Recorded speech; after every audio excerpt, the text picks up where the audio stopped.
Hey everyone, it's Natalie from the Wellness Coalition. And if you've been following along, you know that we started with container gardening. And then we took a trip to the grocery store to find out how do we purchase healthy food while still being on a budget. Well, today we're here at the HSI River Region Wellness Center in Montgomery, Alabama. And in just a moment, we're going to go inside with Chef Keisha, who's going to teach us how to incorporate freshly grown food from the garden into 3 affordable and tasty dishes. Let's go get started. So Keisha, what do we have here today? We have vegetables fresh from the garden.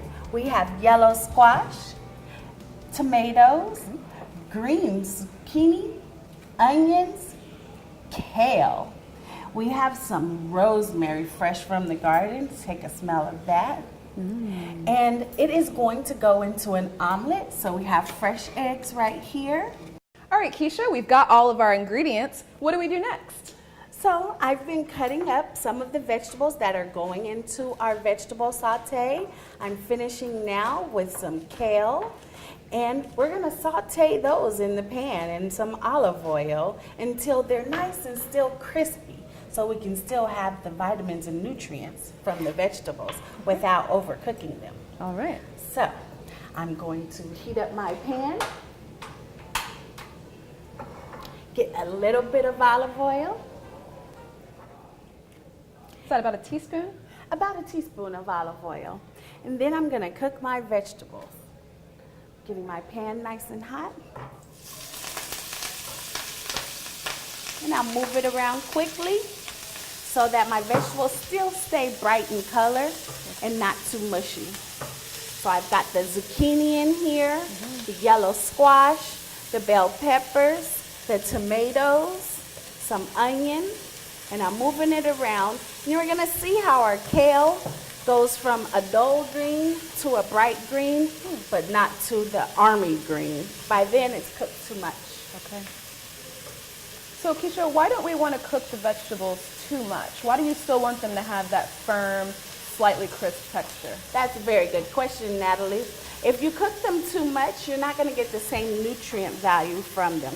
Tomatoes, yes, they are better to digest when they're cooked, but all the other vegetables can be eaten raw. And that's where they give the most pack of punch. I'm gonna put a little bit of the pepper, a little bit of sea salt, and we're pretty much done here. If you take a look, you'll see that the kale is cooked, the vegetables are still not, smells so good. Yes, it does. And I can add a little bit of our rosemary, but look at this. I have my old kale, and look at the one in the pan, bright green. You see the difference? I do. All right, so this is our vegetable saute. Saute means to move in the pan on high heat really fast, and it's done. And that's ready to go in any kind of dish. I can put that in grits, I can put that in a quesadilla, but today we're gonna put it in an omelet. Are you ready? I'm ready. If you can hand me that plate right there, that'd be great. All right, so I'm gonna put my vegetables right here so we can see those. I'll get my eggs ready. I like to beat my eggs first. Okay. So that then we don't have to beat them in the pan. Then you have the yellow and white mixture.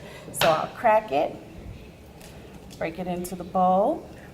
My eggshells can go into my compost.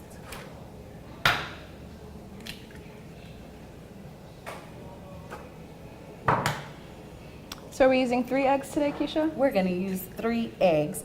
That should be enough for 2 people. And I have my whisk here. I'm gonna mix that up. Now, Keisha, do you also add any seasoning to the eggs or just to the vegetables? The vegetables are going to do a lot of the speaking for this dish, so I don't usually add any seasoning to my eggs. Okay. Okay. And we use olive oil for the vegetable saute. And when you are cooking in a nonstick pan, it's not always necessary to use oil, but you can. Since the eggs are ready, I'm going to go ahead and cook the eggs in the nonstick pan with the oil that is left from the vegetable saute. Put it into my pan.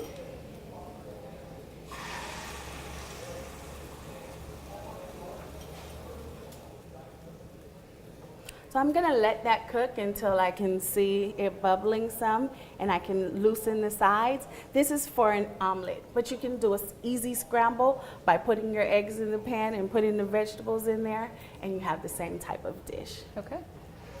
So Keisha, what is the trick to really making a good formed omelet? The trick I'm still trying to find out. We all learn lessons as we go, and if it doesn't come out right, the family's having scrambled eggs. Great point. So it's never a loss if you try and make an omelet. You can always turn it Absolutely into not. a And when you scramble. have vegetables, it adds a great spice to your meal. So I'm putting my vegetables right in the pan, and this is where the ultimate test happens. The folding, right? Find out if it's gonna be scrambled eggs or an omelet. And it folded. Wow, Yay! that is beautiful. Now let's see if it comes out of the pan as easily. I guided it out, and we've got an omelet. Wow. Yay! Nutritious meal in minutes. And it doesn't cost that much either. So what else could we do with these vegetables? I see you have some other dishes here. What Yes, in the there world are. is this?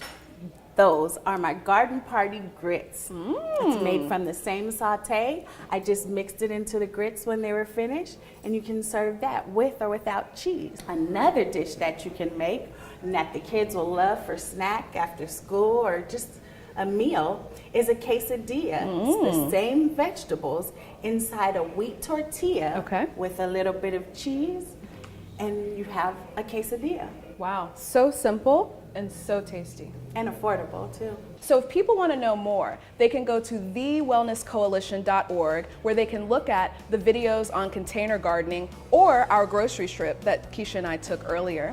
But you can also visit us on Facebook, on Twitter, and on our YouTube channel. So thanks again for tuning in to thewellnesscoalition.org, and we'll see you soon. Bye-bye.